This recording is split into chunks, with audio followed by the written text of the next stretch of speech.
Dear children,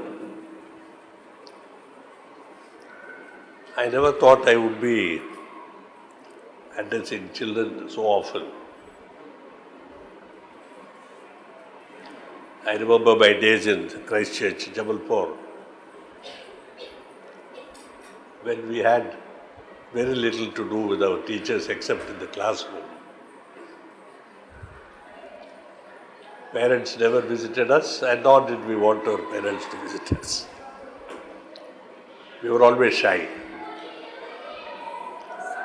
That seems to be still there because my granddaughter went to her college day before yesterday evening, and she tried her best to keep her parents away from attending it. Of course, when they grow up, they complain, that my father never took interest, my mother never took interest. But that's all like a card game. Sometimes you turn up an ace, sometimes you turn up something else. All that is beside the point. When I was at school, it was a great deal of fun, mixed with moments of tension, sometimes frustration with the teachers, with our subject. Very often the feeling that we should run away. I mean, what has school to do in our life? That's what we used to feel. It is an imposition on childhood and youth was what we used to feel. I'm sure you all feel it too. But then when the day of departure comes, there is always a sadness, a nostalgia, because one phase of life is finished forever. Forever and ever. You will never be a school children again. College is a different kettle of fish. All the discipline that you learnt in school, you have to unlearn. More or less, in college. And if you are not careful, you lose all the discipline that you learnt at school. So there is the learning period, which is the school, and there is the fighting to retain what we have learnt, which is college education. You have too much freedom, too much, indulgence, too much time to yourself. Nobody to supervise, nobody to guide.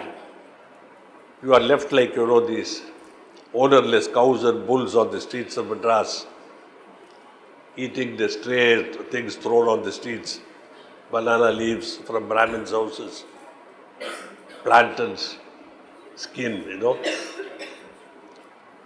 So your future has to be one that you have to enter very carefully, walk very carefully, and emerge successfully, because discipline can be handled.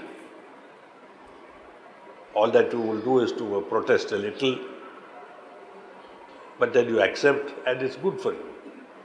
In college, you have too much freedom. Absolutely thrown on your own.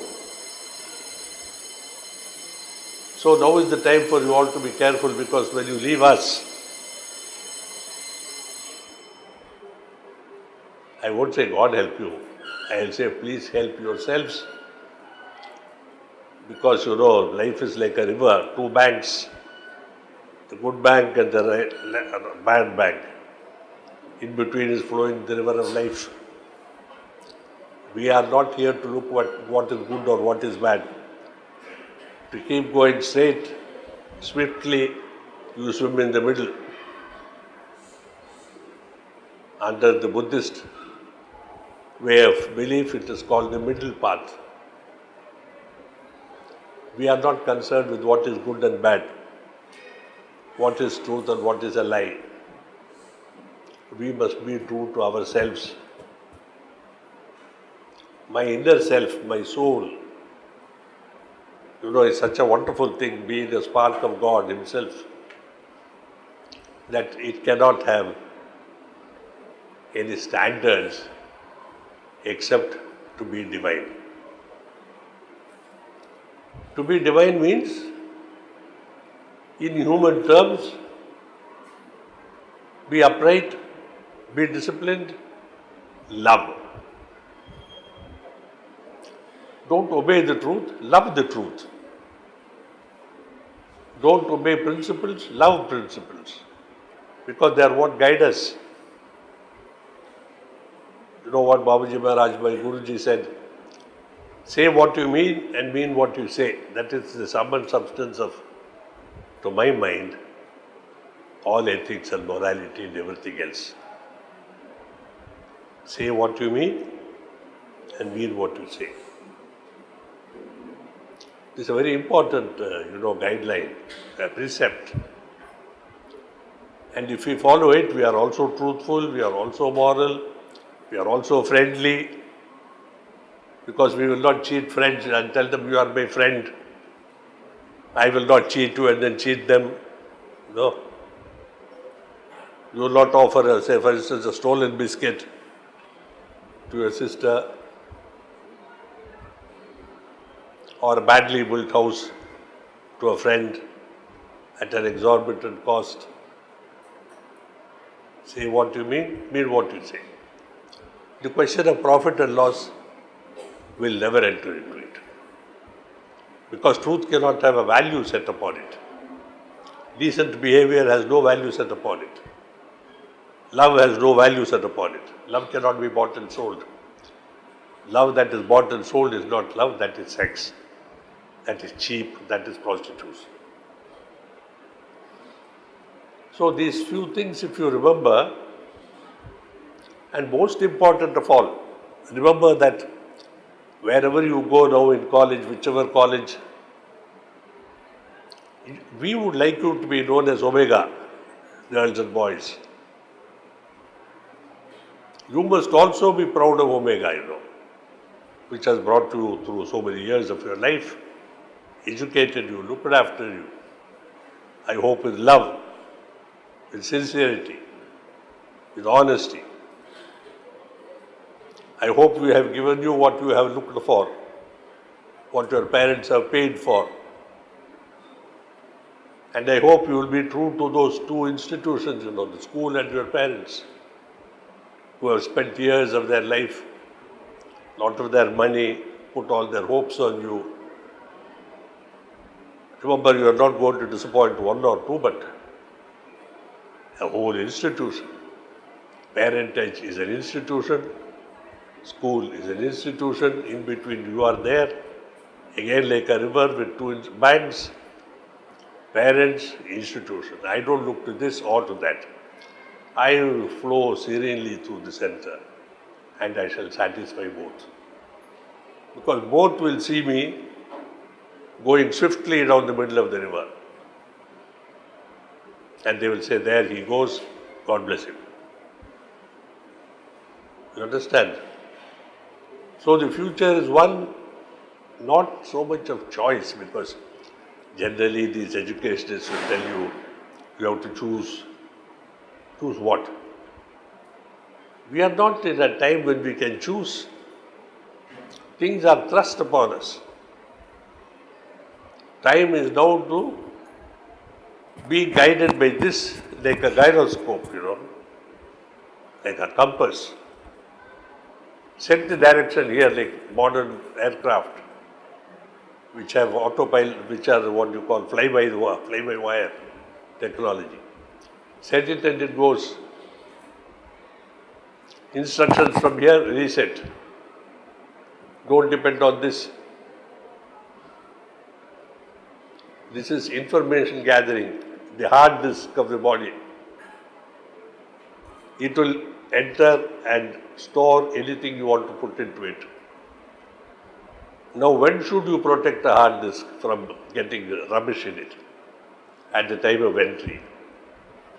What are the points of entry in a human body? Eyes, ears, nose, the five senses. Be master of your senses. Indrajit, Ravana's son, he had overcome his senses. The senses were his instruments. It's like a laboratory. When you want a pipette, you have a pipette. When you have a burette, you want a burette. When you have a bunzan, you have a bunzan, They are all there for you to use according to the need of the moment. Remember that old Vedic precept, let noble thoughts come to me from everywhere in the universe. Ano bhadra tato yantu vishwata. We have to, control the points of entry of our system. After this has programmed, so that I see only what my heart permits, I hear only what my heart permits, not decide to hear every rubbish and then try to filter it in my mind, which I will not be able to do. You will not be able to do it. Even sages and saints are not able to do it. Because once something enters, it's very difficult to put it out again. It has its own field of action. Like a virus, when it enters into you, it takes time to get it out, and then you destroy something in yourself. You lose your strength, your resilience. Progressively you are weakened. So when is the time to stop that? When you eat, when you breathe, when you drink, eat good things, proven things, not for taste but for goodness. The trouble with modern life is that temptation comes in every form. Previously there were only one or two forms. Now there are many. Everything is a temptation. If you can't afford it, a car is a temptation. Isn't it? So you have to be very, very controlled. Let your heart deal with situations where you are unable to decide because the brain is incompetent to decide. Let the heart think. Let it say no. Once it says no, it means no. Let not the ego come and say, chodo yaar. It's always saying no to everything. My master used to say one thing more, which is very important. He said, I know my enemies. I am not afraid of them. It is of friends that I have to beware. So drop friendship now. Have friendship in the heart and let the heart decide who is my true friend and who is not. A friend in need is a friend indeed. That applies to you. If you have a friend who needs, he is a friend. He will think you are a friend. Otherwise, you fall a prey to so many temptations, evils, misbehaviors, corrupting character, corrupting your health, corrupting your education, and most important, corrupting your future. Your future is finished once you make a major blunder in life. And then the rest of the life, you are either going downgrade into deeper and deeper, avenues of self-destruction, or you spend time brooding over all the chances that you missed, all the advice that you did not take, all that you could have done not to become what you have done. We don't want you to regret, 80% of your life for mistakes which are there to be made. The moment you step out of the portals of the school, they are there waiting, like touts in front of a temple, like pimps in the bazaar. And when you leave here, you must be better prepared than a diver who is getting into the ocean. The ocean has only sharks. The human sharks, I'm sure even the sharks in the ocean will be afraid of them if they know what they are. So you see, there is no use trying to fight temptation after being tempted. After being tempted, there is no fighting, there is only paying for it. There is only retribution. There is only nemesis, as they call it. Self-recrimination. I don't want to frighten you because the path is easy Once this is there and you listen to it, you are all familiar with Sahaj Marg. The school has been set up only to introduce Sahaj Marg into your lives. Even if you don't go out as abhyasis, you go out as ambassadors of not merely Omega but of Sahaj Marg. This school is essentially Sahaj Marg. I hope those who are not abhyasis will become abhyasis and add a big strength to their character and their life. Success is not in terms of money or power or position. Today, every chit of a person, whether it's a boy or a girl, is able to start a job on, say, 3 lakhs a year. In my days, there was no 3 lakhs a year. Nobody earned 3 lakhs a year. The governor of a state earned 3,500 rupees. The general manager of the railways earned 3,500 rupees. Today, every fool seems to earn 1 lakh rupees a month, 2 lakhs a month. So don't go after money. I have been telling my money friends, rich people, I said, your intelligence did not make you rich. Your business methods made you. What is a business method? Adding a little of this to that, adjusting your weighing scale so that where you should give 100 grams, you give 95 grams. That is what makes money. As they say in an old adage in the English language, there is always crime behind big money. There is no big money without crime behind it. And crime does not necessarily mean murder, though most often there is murder too. There are killings, destructions. Because big money involves climbing on dead men's shoulders and they don't die naturally. Understand? Please bear all this in mind. Omega, Sahaj Marg, heart, triangle. Okay. Are you agreed? Yes. Will you live by these principles? Yes. And will you be happy to come back to see me without hanging your head? That should be our aim, to walk erect. Children of God, not of our parents. Our parents too are children of God. Their parents too are children of God, were children of God. I am, and my children will be, and my grandchildren. So, every branch in the tree is part of the tree. A small branch does not say I am, the child of the big branch. I am a child of this tree. But one acorn made me this tree. And that one from which the many came is always God. After saying all this, I must say in conclusion that I pray for you all.